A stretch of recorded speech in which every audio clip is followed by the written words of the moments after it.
Hola, hola. Se cumplen hoy 350 años exactos de la muerte de D'Artagnan, acaecida el 25 de junio de 1673 en la ciudad holandesa de Maastricht. Eh, pero ¿quién es este señor? Este señor es muy famoso gracias a las novelas de Alejandro Dumas y a las versiones cinematográficas que se han hecho de las mismas. Se le ha romantizado, convertido en un aire romántico, no hay qué. En la vida real, por supuesto, el personaje no era tan como se le presenta. En primer lugar, era un capitán de mosqueteros y leal servidor primero del cardenal Mazarino y después del rey Luis XIV. Participó activamente en la represión contra los nobles que osaron presentar algún tipo de resistencia al rey Sol.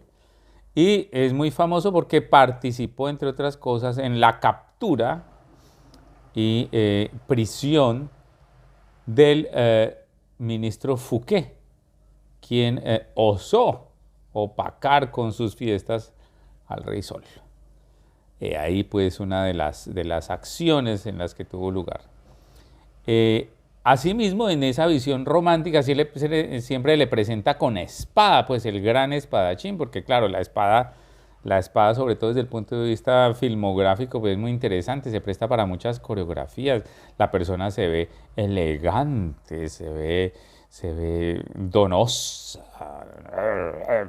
pero el arma principal de D'Artagnan pues no era la espada, porque era un mosquetero, era capitán de mosqueteros. Eso significa que su arma principal era el mosquete, un arma de fuego. Entonces, el personaje no era como tan, pues así como se presenta en las novelas y en las películas. Era un señor bastante mucho más pedestre y mucho más parecido a lo que realmente era. Un esbirro de un rey absolutista. ¿Dónde murió el señor? El señor murió durante el sitio de la ciudad holandesa de Maastricht, en el año 1673, como acababa de señalar. ¿Y qué hacía este tipo en Maastricht si él era francés? Pues muy sencillo, participó en una de las campañas más infames en la historia de la guerra y la política europeas, que fue lo que los franceses conocen como la Guerra de Holanda, y consistió en la invasión de la República Holandesa en 1672. Aquel año es conocido entre los holandeses como el Ramjaar, es decir, el año del desastre. ¿Y por qué el año del desastre? Pues porque el país fue invadido desde tres costados, desde el mar por Inglaterra, aunque no lo lograron, la flota holandesa superó a la flota británica, desde el sur por el rey Luis XIV, y desde el oriente por un ejército conformado por los cardenales de Münster y Colonia. Sí, los cardenales tenían ejércitos, porque hay que recordar que pues la religión es ante todo una cuestión política. De modo tal que Holanda fue invadida por los tres costados y se vieron obligados los holandeses a abrir los diques e inundar todo el país para frenar la invasión, lo cual por supuesto fue un desastre, de ahí el nombre de ese año. A pesar de que la invasión fracasó de manera ruinosa para Luis XIV, en 1672 él siguió dando guerra y dando lora, y entre otras cosas sitió la ciudad de Maastricht en 1673. Ese día, el 25 de junio, el mosquetero mayor don D'Artagnan fue alcanzado paradójicamente por una bala de mosquete que le entró por el cuello y le mató. Y hasta ahí llegó el hombre, no se sabe dónde está enterrado, parece que fue enterrado por Luis XIV en lo que se conoce como la iglesia de San Pedro y San Pablo en las afueras de Maastricht. Hoy queda dentro de la ciudad, pero nunca se ha encontrado su tumba.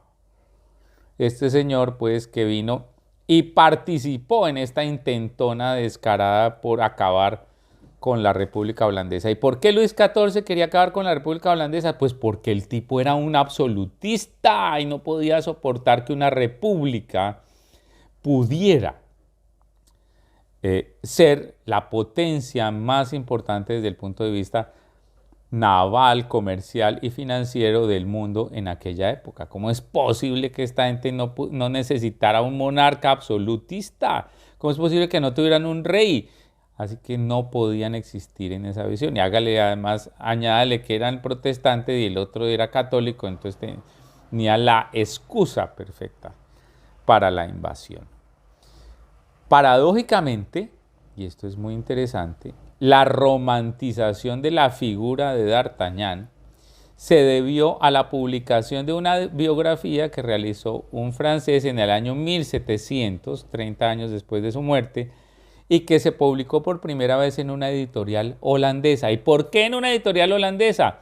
Pues porque para evitar la censura de la Iglesia Católica y la censura de las monarquías absolutistas europeas, el único lugar donde se podía publicar con libertad era Holanda. Vea usted cómo este vergajo que quería acabar con la República Holandesa terminó inmortalizado gracias a las editoriales de la misma república que él quiso destruir.